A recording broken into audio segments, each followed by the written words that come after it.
Welcome back to Tech Out Loud. How you doing, Roman? What's up, everyone? How you doing, Doug? All right, you're going to say hi to our 4 subscribers? That's true. All four of you are very welcome to join in on the session. How are you guys? It's a slow burn. Before you know it, we'll have 10 subscribers. So, Everyone started up in their garage, and we're starting out in our living room, so it's yeah, not that bad. that's fine. That's fine. I'm in my bedroom, so bigger and better things. Right before we started, you asked me about the Ghostbusters trailer, if I had seen it or not. That's right. I'm going to say I actually qualify the statement. I liked it, but only because my expectations were so low.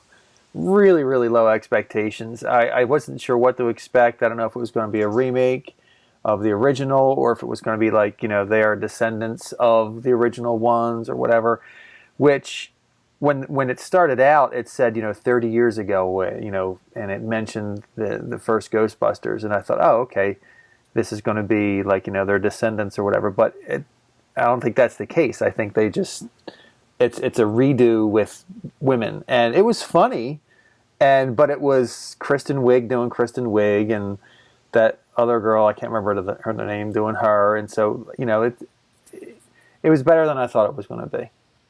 I didn't. I chuckled a couple of times. I was expecting to just roll my eyes, and instead I chuckled. How about you? What did you think? I just really don't like that girl from what do you call it, Mike and Molly? Mike and Molly.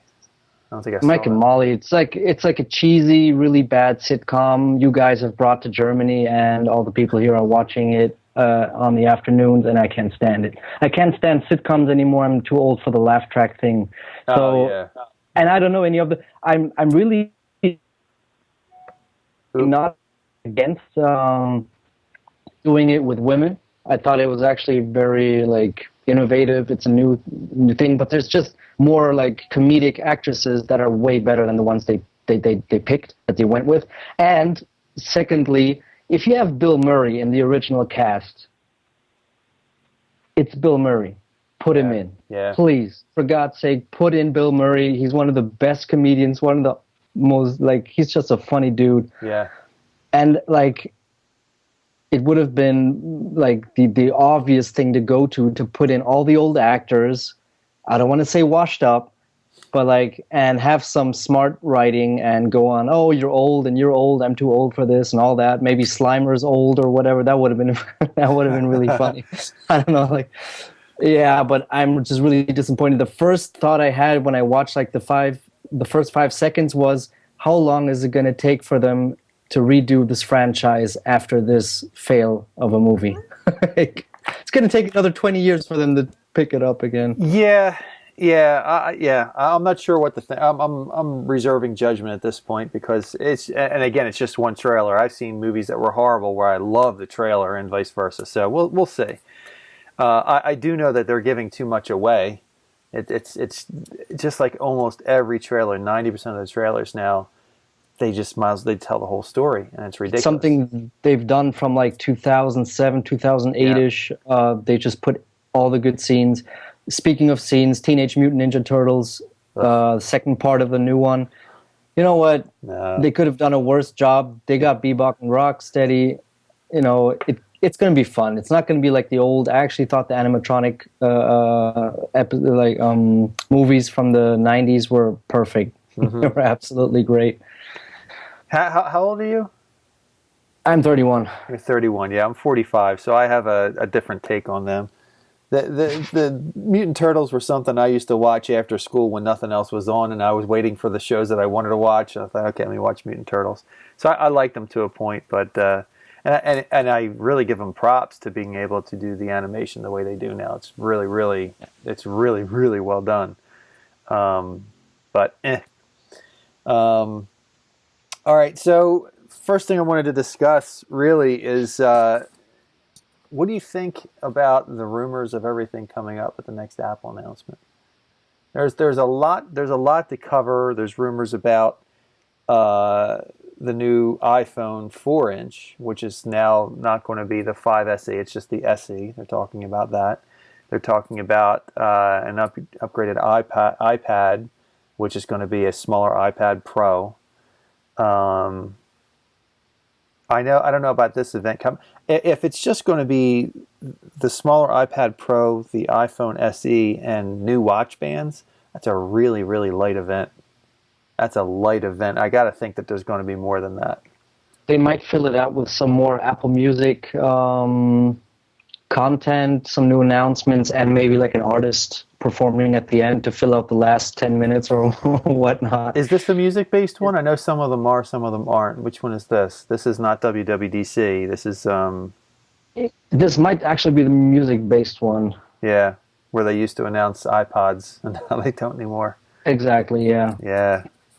My son asked me the other day, he said, do you have an old iPod I can borrow? And I handed him an old iPod Nano, and he said, oh, okay, great. Does this do Apple Music? I said, no, it doesn't do it. It does syncing right over a cable. Right, yeah, and so I showed him that, and he wasn't too happy with it, but and then he said, do they still sell iPods on Apple? And I really had to pause and think about that, but wasn't it 2015? They finally, that was it. They did away with they quietly did away with the iPod Classic. Yeah, I mean, that's kind of like just having like this old technology still, but you can still buy unpacked, not freshly wrapped and like right out of the box iPods. Mm-hmm. That's the feeling I had when someone told me you can still buy a Super Nintendo that wasn't unpacked yet, like from the factory. I'm like, what? Like, yeah, not they didn't buy all of the Super Nintendos, so yeah. You're like, there's going to be years and years where you're going to have lots of leftover stock to get all sorts of iPods, like all sorts of generations if you're nostalgic, or just get the iPod Touch, the latest generation. They're going to be updating that software until it's too old, but that's going to be in a couple of years. You'll still be fine. Yeah, I wonder when they're going to do away with the Touch.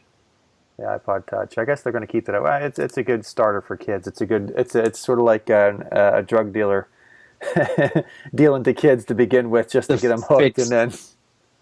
But I think they're trying to really. I mean, it's obvious they're trying to cut away everything that isn't a phone, and they're going to cut it away and just lower the price of the iPhone SE or whatever that starter iPhone is going to be, and say, hey, this is your iPod Touch. And it's a phone, so it's an iPhone, and it's cheap. Get that instead of the iPod Touch. It's obvious. What do you think about the 4-inch? What do you think about that phone that they're going to be introducing?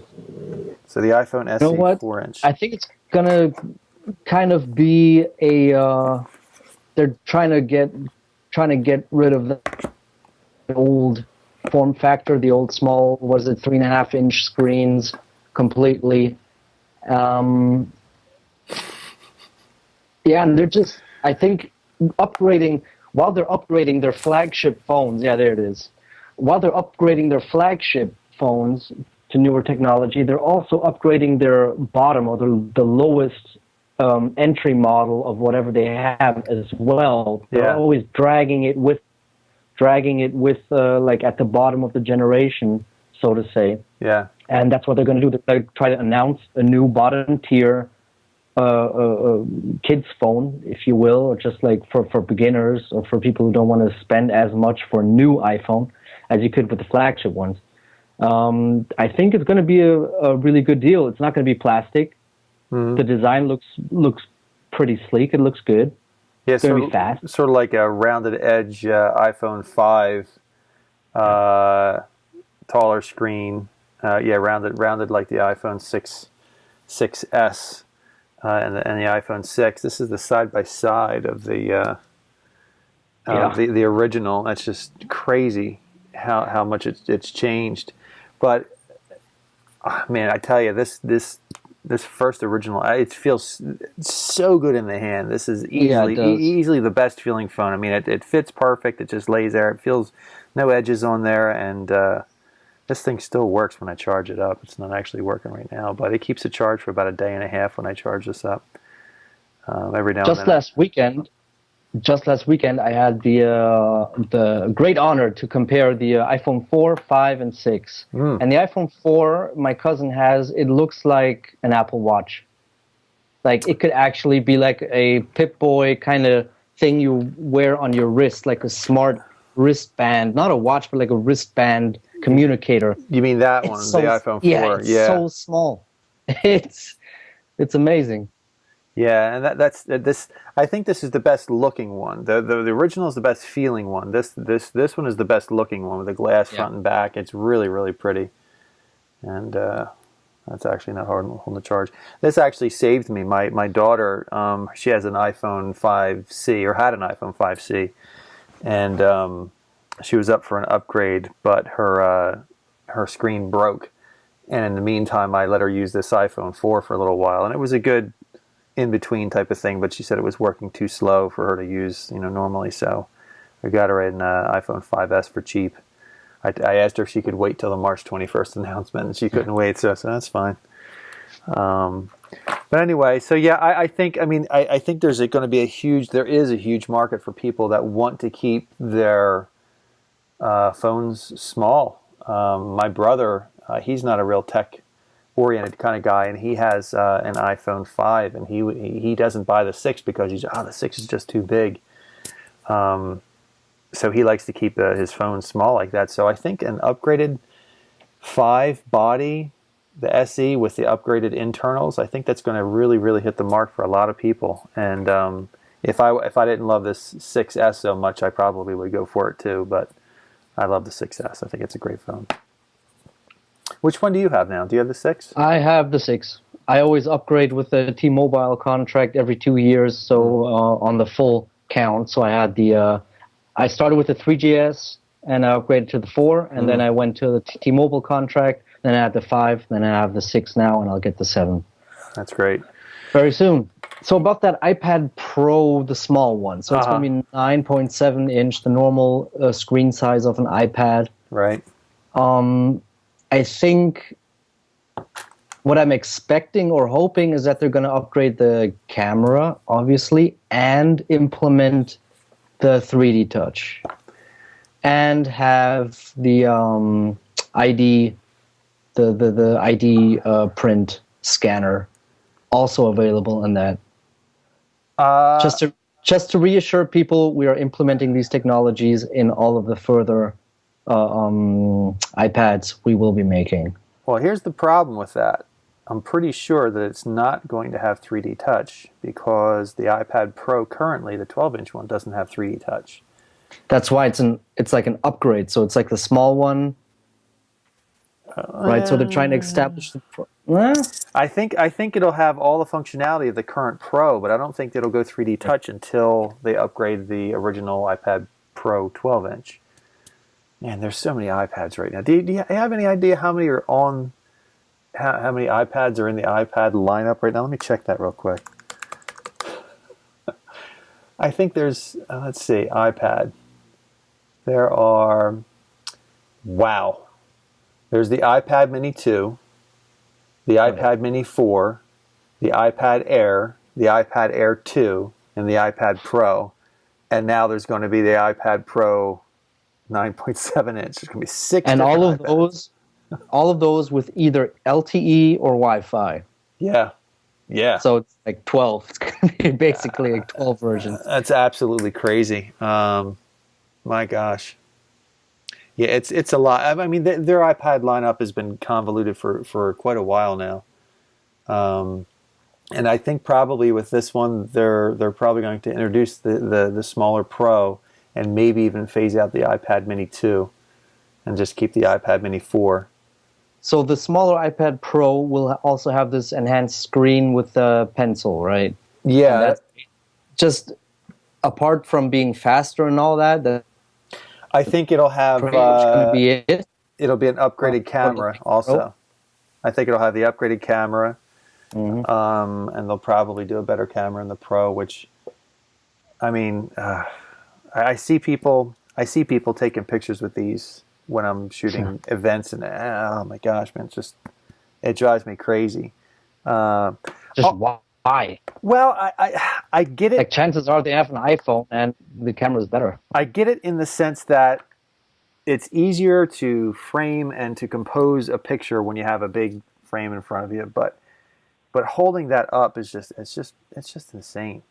And the funny thing is that when you video with these, because you can do video with the iPad, so it's the best of both worlds. I was just listening to a podcast, I think the Cult Cast, and someone said it's the best of both worlds. So you have the opportunity to go to a live show and stand next to a bunch of sweaty people, and at the same time video, so you can watch the TV, have a TV like you're watching there, so you're live and having the TV experience at the same time. I don't know, but I tell you what though, as far as the iPad goes, personally, this thing is making me. I hardly use my iPad anymore because of the MacBook. This thing is just. I've been using this. This thing is a beast, and being able to just turn it on and do everything I want to do with a full OS, nice and quick. The iPad now is just a consumption machine for me. Yeah. I know there are people out there that use it for work and production and stuff, but when you have something like the MacBook, that's just a game changer to me. What makes me sad is that Apple isn't selling as many Macs as they could be or as they should be, in my opinion, because I think Macs are just far superior to the iPad. Not the iPhone, because that has been like the largest revolution in consumer technology. Yeah. And it's still a perfect device for on the go. But the iPad has for myself now become almost meaningless. It's a nice thing to have, but the Mac is just where you work on. And if I want to stream something, I just watch it on my laptop. Yeah, they try to position it as a video editor and a content producer, and it does some really nice things. I mean, the functionality of the iPad is absolutely stunning, amazing, how fast it works, how fluid it is, what you can do on it. The apps are where the power is. Yeah. Like the App Store is the actual essence, the power of this device. Like without that, it's a mirror. Right. And compared to a Mac itself, any one of the iMacs in the lineup, or iMacs or MacBook Pros, it just doesn't compare as far as production goes. So yeah, but I don't know. I'm really curious to see where the future of the iPad is going to go. And also, I know that the upgrade cycle is not what they thought or anticipated it was going to be, because they make them so well and they last for a long, long time.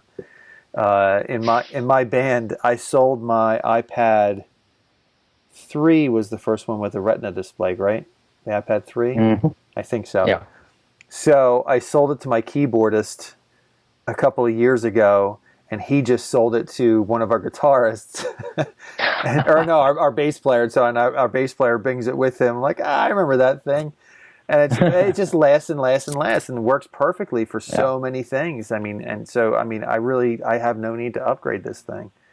But it'll be nice. I'm glad they're continuing on with this progress, because when I do eventually upgrade, when and if I do, it'll be that much better. So, I guess. I mean, Windows just hasn't made a really big jump with their portable productivity line. Nope. It's a huge jump. Yeah. And Microsoft, there's a whole nother thing. I don't know if I mentioned that in a previous video or podcast, where my son wanted to see if we got a hold of an old PC, and it had Vista on there, and he said, "Can we upgrade this?" And I said, I haven't worked with Microsoft in so long. I mean, let me see what it takes. So I went to Microsoft's site and I said, want to upgrade from Vista to whatever.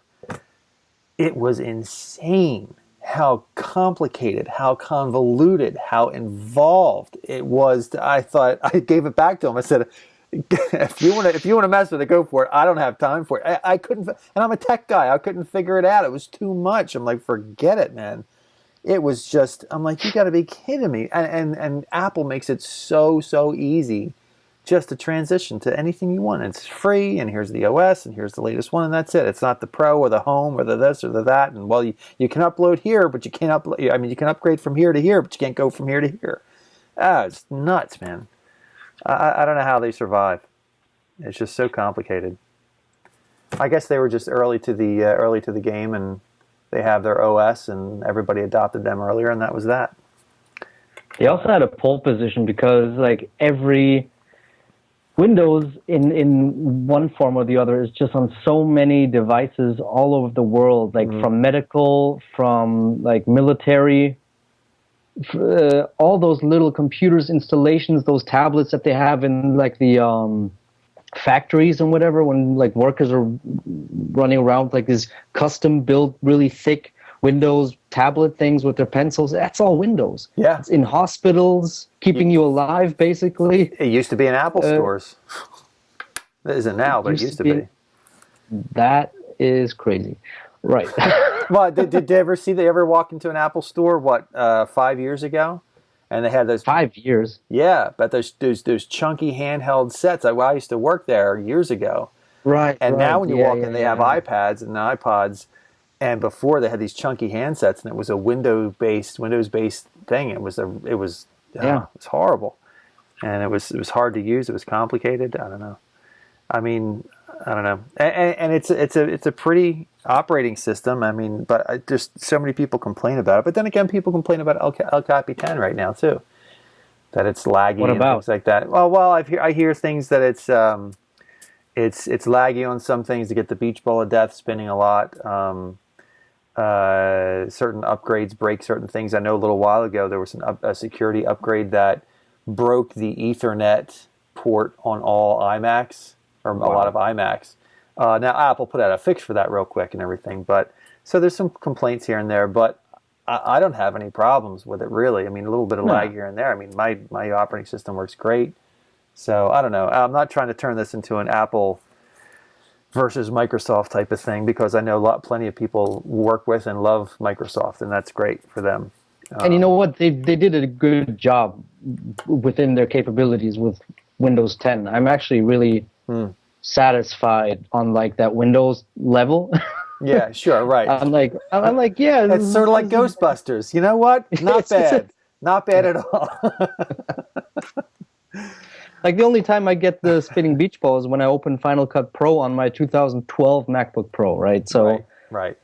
I'm not saying it's old hardware, it's older-ish. Yeah. And Final Cut Pro is a big, and this thing has seen like better days, definitely. It's got some dents and one screw's missing, and like it's my old workhorse. Sure. And the beach ball is there for 2-3 seconds and then it's up, so yeah, I have no complaints. I just went to the doctor's the other day to get something checked out on my shoulder. I got a painful shoulder, and so I walked in, sat down in the waiting room for a little bit, and then a nurse came out and she said, "All right, come on back." And as I'm following her down the hall, this is no joke. Imagine a computer, a PC, laptop from, gosh, I don't know, 4 years ago, maybe 5 years ago. Okay. So it's this thick laptop, right? I mean, boom. And when it's open, the bottom was about that big, you know. I swear, she had this thing open. All right, so it's this thick laptop. She has it open.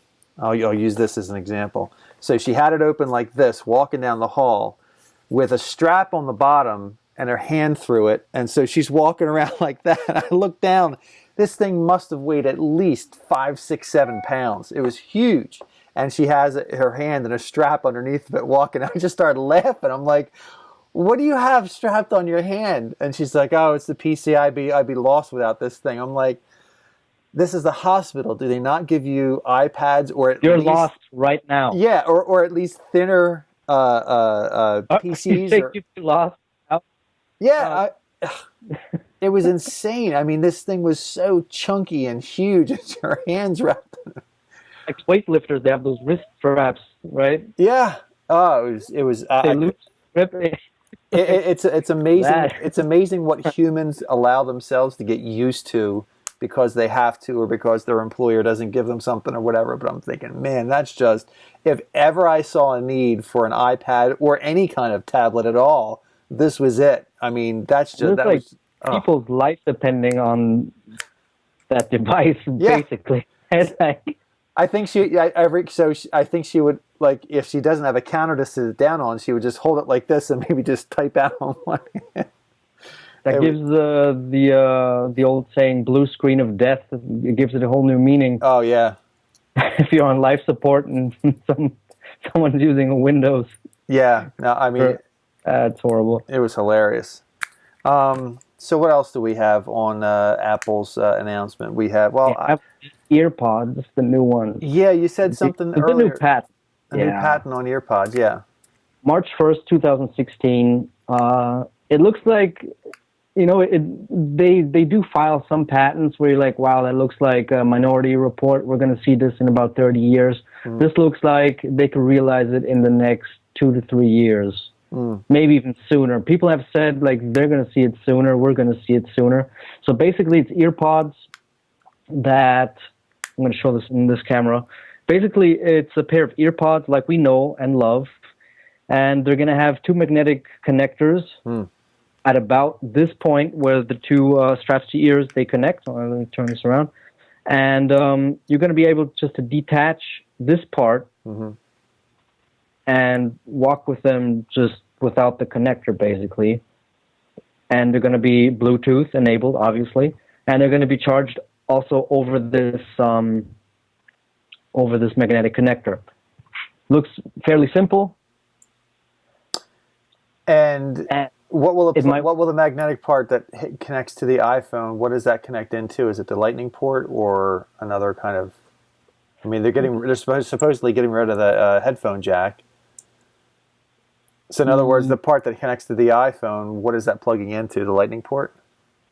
No, it's going to be a 3.5 millimeter jack. Okay, so they're still holding on to that.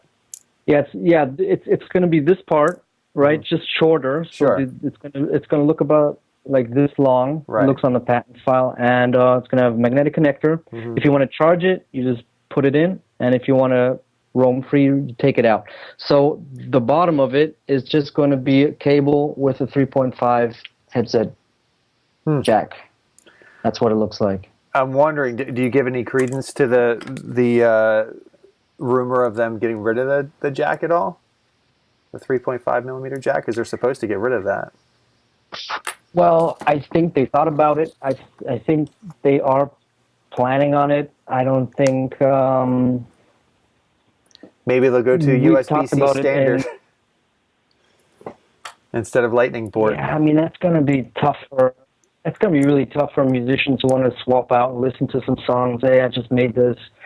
That's going to be really difficult and have some adaptation necessary for each individual. But, I mean, we still have the old ones, right? Yep. We'd carry two, one for consumption, one for sharing.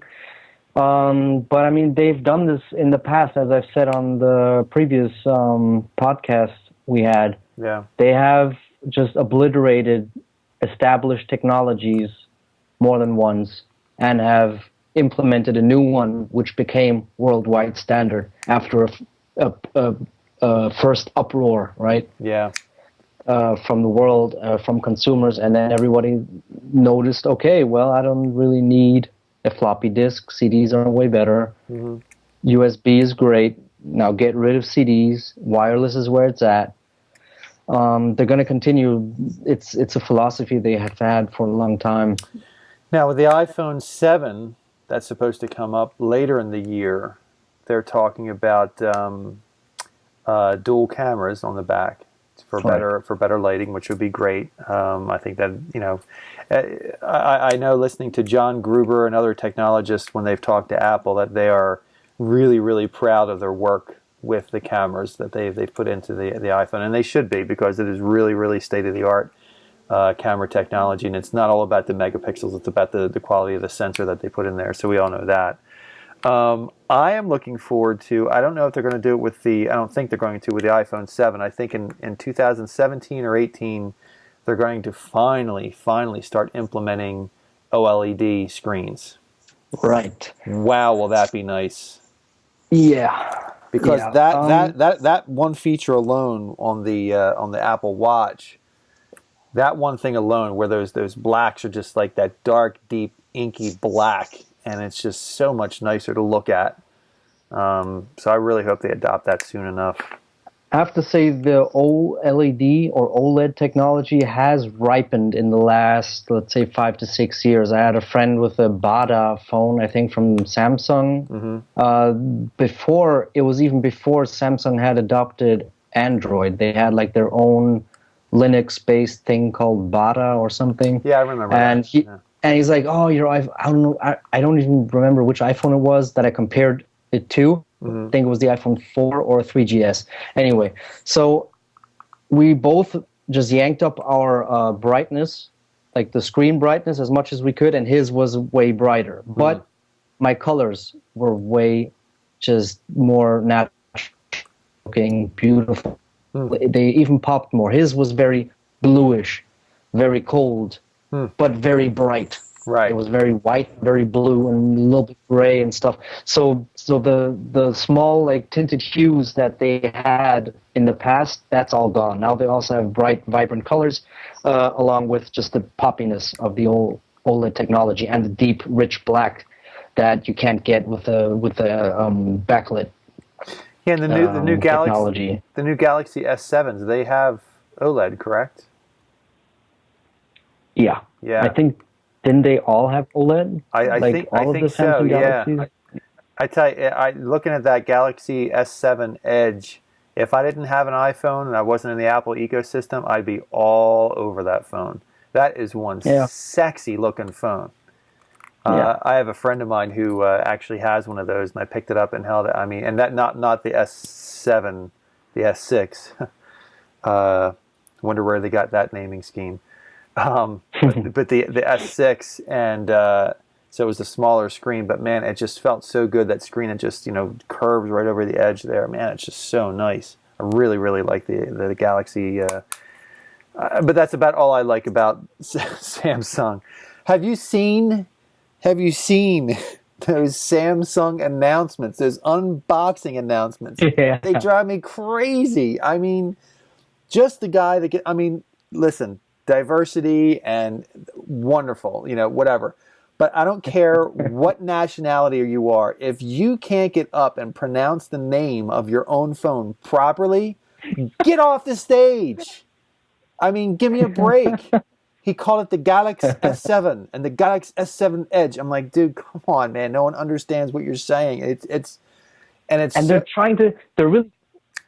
trying to present these keynotes like kind of like a big event, like people care, like right. Apple. I mean, nobody, not even Windows, nobody had that real emotional attachment to the keynotes, right, that Steve Jobs brought, or even later at Apple. Everyone's like, oh my God, it's going to be a revolution. It's going to be awesome. And Samsung's trying to do this, but if you're high or whatever, and you watch them, you're like, oh yeah, that was a good show. They just have the back screens are huge. It's just all smoke and mirrors. Just totally weird, just unconnected, weird English sentences that don't make sense. Yeah, it's like you be ready for awesome or something like that, right? Be ready for future. Yeah. They just put adjectives and nouns together and hope they work. It's like a freak show. It's like something like Tim Burton would produce. The Samsung thing. I actually watched them just out of like the freak show aspect, totally. Out of entertainment. I'm like, what are they doing? This is crazy. That one they did that was like a Broadway show where they had all these sets. It was embarrassing. And you couldn't look away. Like, I gotta watch this. It hurts so bad. But you know what they're like? It's like, here's the thing. The cool kid in the classroom knows that he's cool and doesn't have to say a thing. And he just walks in and everybody, that's Steve Jobs. Then you have the other kid that comes in and wants to tell everybody how cool they are, and they don't look cool at all. They look horrible. That's Samsung. And because they're just there to tell, and the thing is that Steve Jobs, he came in, and yeah, he was a great presenter and everything, but what they produced with the first iPhone was revolutionary. And it bore itself out as everybody reacted to it and held it. and realized what it was and saw the demonstration, it spoke for itself, as opposed to the new Galaxy S7 Edge. And he holds it up, and it's this tiny little black rectangle on screen, and he holds it there until everybody starts clapping. And it's just so forced, and all the media, it's so bad. I can't stand it. Every year I'm like, here they come. Here they come with a new revolutionary thing. And what is it? A slightly bigger phone. And it's not revolutionary. And yeah, it's waterproof, and it is a great phone, and it's a fine phone. And waterproof makes a lot of sense, and I'm really hoping that Apple gets on that train, because it's like one of the basic necessities, just like it's like a basic right. Right. It's like a human right for a phone, just like humans have a right to water, right? A smartphone has the right to be waterproof. Totally agree. I'm not digging Samsung at all for the quality of their phones or the design. I mean, it's really good stuff, but just their presentations are so bad. It's just so. I love it. It's my guilty pleasure. It's like it's like a bad movie you can't not watch. Yeah. You have to watch it. But oh my gosh, Samsung.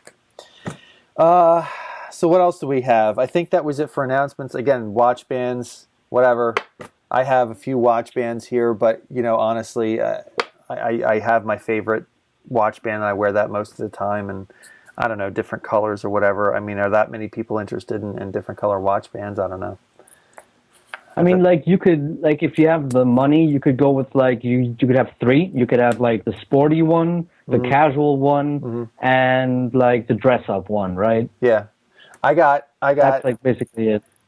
I had an old cuff watch band with a regular watch on there. The watch stopped working, so I just kept the cuff. And then I thought, So I got a razor blade, and I cut out a hole. I don't know if you can see, I cut out a hole in the middle there. So now, and then it has these two things on the side, and I bought these connectors that work with the Apple Watch. So now I wear that as a cuff sometimes, if like I'm playing on stage or whatever. So it looks actually cool, but it's an Apple Watch, just a geek. That's pretty nice. Yeah, it works out well. But I mean, come on, what are you going to pay? What is it for? The Hermes cuff that they sell now. It's like $1,000 for a band. Like, come on, man! For $1,000 piece of leather, how great could it be? We aren't, right? We aren't, but it was obvious that Apple was not marketing towards us, the middle class. Yeah, what middle class? I know. Yeah, you guys are really struggling with the middle class. Yeah. So what else was there? I think as far as the Apple announcement, I think that was it. I know I'm hoping for new MacBook Pros, that Skylake processor. I don't know if that's going to be mentioned. Yeah, I will definitely be getting one. Like, it's not going to be a question that I'll be getting one. I think that's fairly certain. I'm going to sell mine. I am still going to get about $800. So that's going to slash the price more than in half. Maybe it's going to even be like 2/3 of the price of the entry-level MacBook Pro, if I get it like at a discount or somewhere. So the new MacBook Pro is on the horizon. I will be getting one. Try getting $800 for sure. A used PC. Yeah, there you go. Yeah, try that. And mine even has some dents, right? I went to 3 different sites to get the value of my MacBook Pro checked out. I applied everything. Like, they have some options. What's the use like? I'm like, yeah, it's got a dent. Right? It's got a dent in the screen and a little thing in the middle, but yeah, people are still going to pay for it. Maybe just buy that and swap out some stuff for $100 or $200, and you'll have like a new screen. So I always sell my stuff on Craigslist and Facebook. I put Facebook stuff up there, and and someone usually almost always buys. We've had really good experiences with Facebook. Like, there's always like a Facebook group for the individual city where you're at, right? For like newcomers and whatever. My girlfriend sold our PlayStation 3 with a couple of games and the HDMI cable for €185. That's going to be about $200. That's a lot for PlayStation 3. So yeah, Facebook or like the eBay, like the private eBay selling option. It's kind Yeah, of like Craigslist, just from a I that kind heard, of works out I, sometimes as well. I hardly mess with eBay anymore. I do Craigslist, but I don't mess with eBay anymore. They're a pain in the butt, and they charge too much. Specific reason?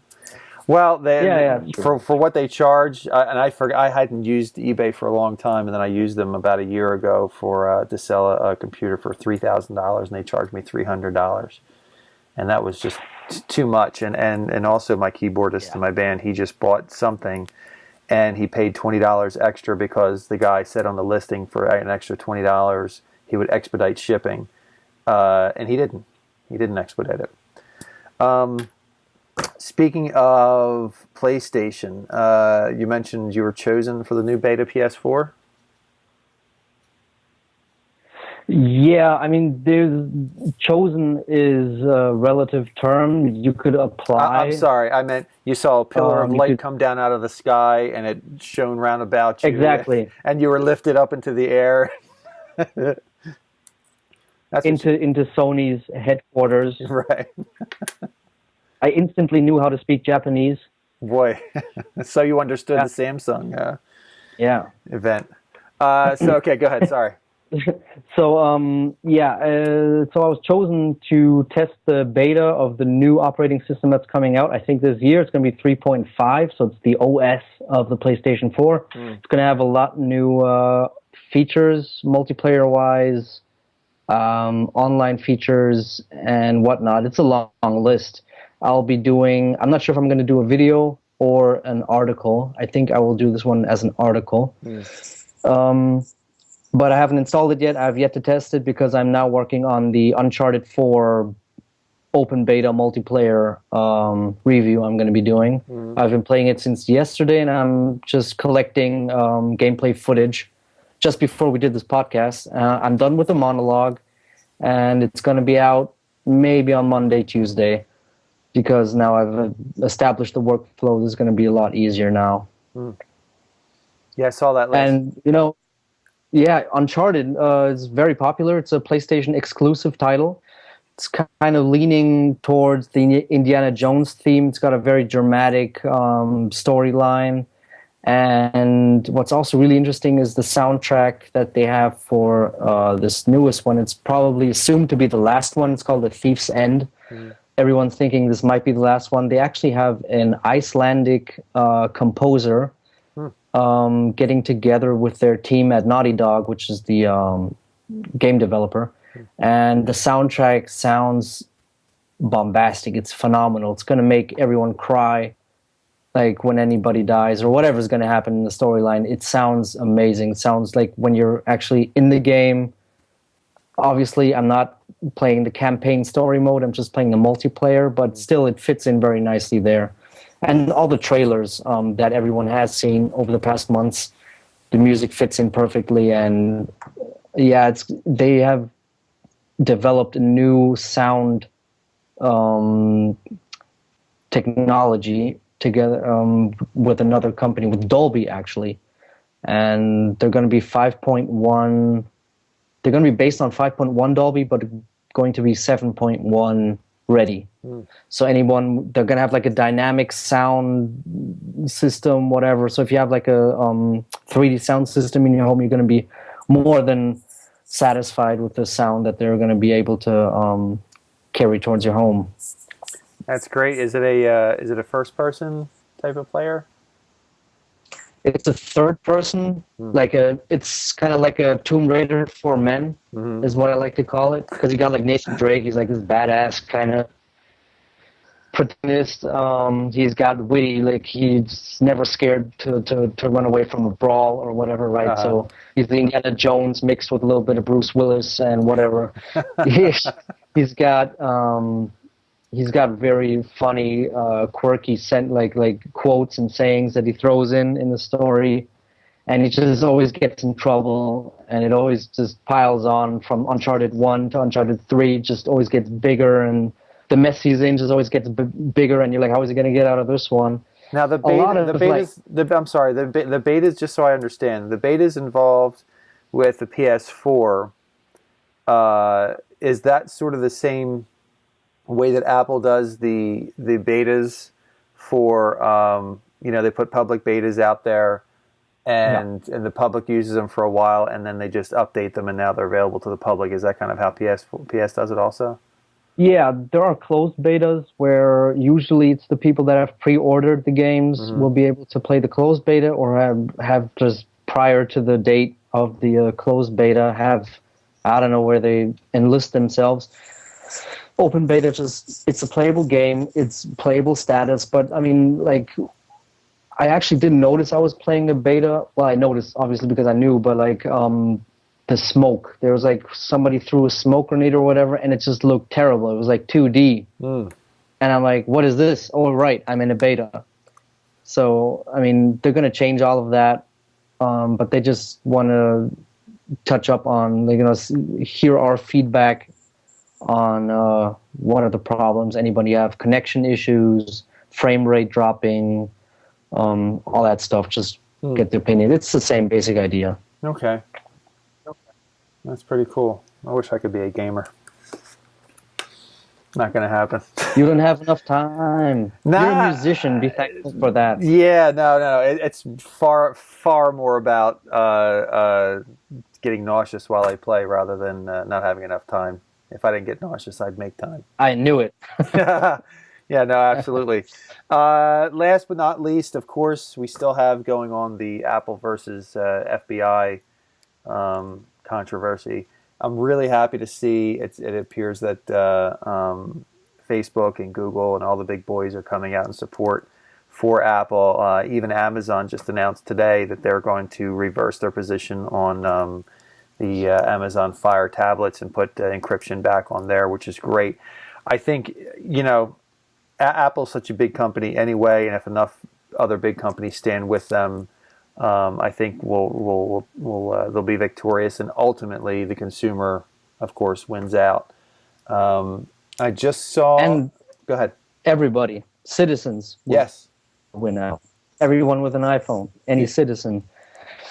Yeah, I agree. And I was looking for this one letter. I can't find it, but the long and short of it is.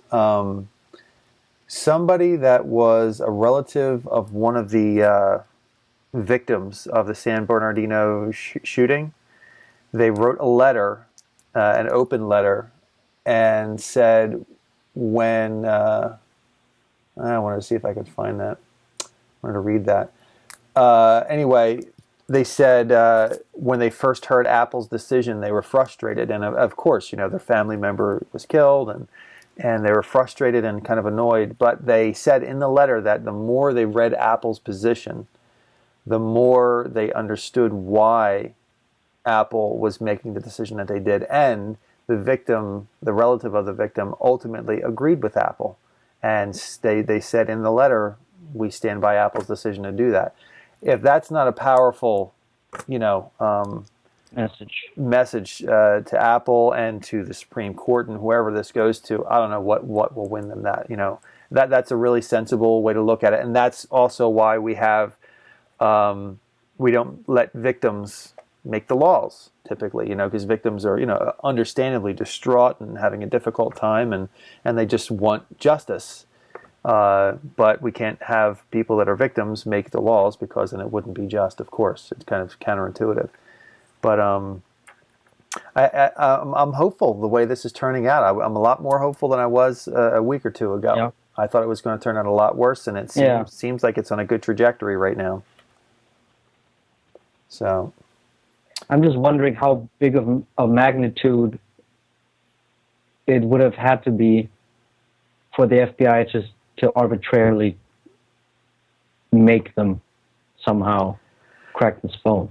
I think if because after 9/11, the government implemented a lot of, like, in my eyes, unconstitutional procedures and laws, the Patriot Act, the Freedom Act, etc. Yeah. Just because it was the most horrific and unfortunate event like we've ever witnessed. Mm-hmm. And I think, I don't want to paint it black, but the government just also saw an opportunity to clamp down a little bit on more control. Like, this is our chance. Just rein it in. All the internet, all the free speak, all the activists on the internet, they're getting a little wild. Let's just grab it just a little bit tighter. Give them enough leash so they feel free, but this is our chance just to implement a little bit. And I mean, you can fault George Bush for doing it, but Obama hasn't abolished them, right? He's even brought it way further. So it's not a left or right or whatever issue. It's a government issue. And once the law is in place, it takes a lot of and like once the law is in place, it's going to take more than double the effort to have it removed once you realize after 5 years this is a horrible law. It actually almost never happens. Yeah, no, living in America, I tell you, that won't happen, especially nowadays. I found this letter. It says that the headline, this is on Loop Insight from Jim Dalrymple. Is a technologist. He writes on loopinsight.com.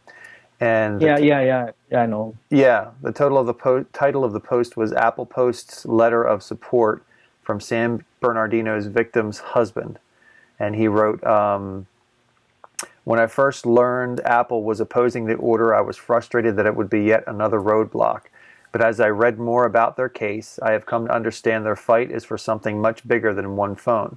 They are worried that the software that the government wants them to use will be used against millions of other innocent people. I share their fear. I support Apple and the decision that they have made. So Apple posted that, and I mean, give me a break. That's a really, really well-reasoned letter in the midst of someone going through a horrible tragedy. I mean, that takes a lot to have that kind of control, but he understands it's about more than just one person. It's about more than just one phone. It's about more than just one incident. It's setting a precedent that's really dangerous for our country and for the world. Yeah. And for the world. So good for him. I'm definitely on Apple's side of this, but there is also, just playing devil's advocate, there is the argument that the information on that phone might prevent further deaths, further attacks. That's always the argument where you're like, that's true. It could. And like there's nothing you can retort. It's kind of like, okay, this guy, he knows where the other guy is being held hostage and he's going to die in 12 minutes or whatever. Are we going to torture him? Right? Yeah, and I think they're trying That's always the case that lawmakers have in law school. It's like in like half an hour, that guy's going to be killed. You have the perpetrator or one of the perpetrators in custody. Are you going to torture him for the information? Right. Yep.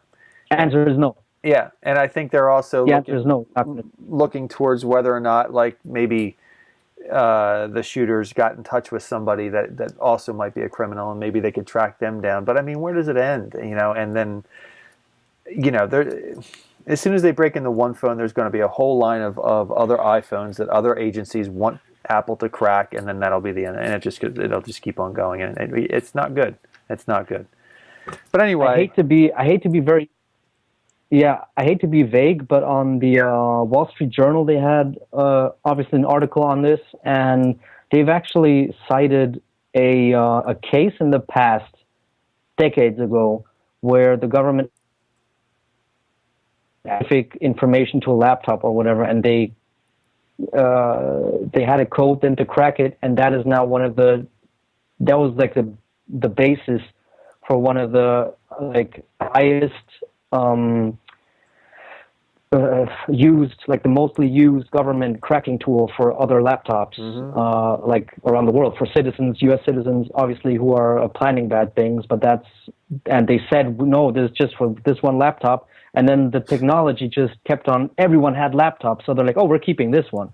Keeping this. In this day and age, you can't keep something like that under wraps. People are just, the hackers are too smart and too willing to get those kinds of things in their hands. And it never stops. But like I said, I mean, I feel hopeful for the first time in this case, and I think it's a good thing. And hopefully, Apple and all the other companies stand strong next to them. Well, we got to finish up here. Is there anything else you wanted to bring up? I think that's it. Just settle in your couch and watch my Uncharted 4 footage coming out this week. Yeah, that'll be Stay tuned, and I'll be reporting for the new PlayStation 4 OS as well. Lots more coming. Awesome. And for everybody watching this, please be sure to dislike, whatever, and subscribe, and tell your friends and share it online. And hopefully we'll get a nice sized community going on here, and we can have discussions back and forth, and maybe have people on for guests. I think next time I'm going to try to get Zen on to see if we can do a triple screen type of thing with our guest star on there. So we'll see if he's available. But good talking to you each week. We'll be here again the same time next week on Saturday, maybe earlier, depending on what happens during the week. Hello. You there? Yeah, you were gone for like 2 seconds. 2 seconds. Well, hopefully recorded on my end. In that case, let's just say dislike, be sure to subscribe. We'll see you next week. TechOutLoud.com, guys. TechOutLoud.com. Take it easy, brother. Bye-bye. See you soon.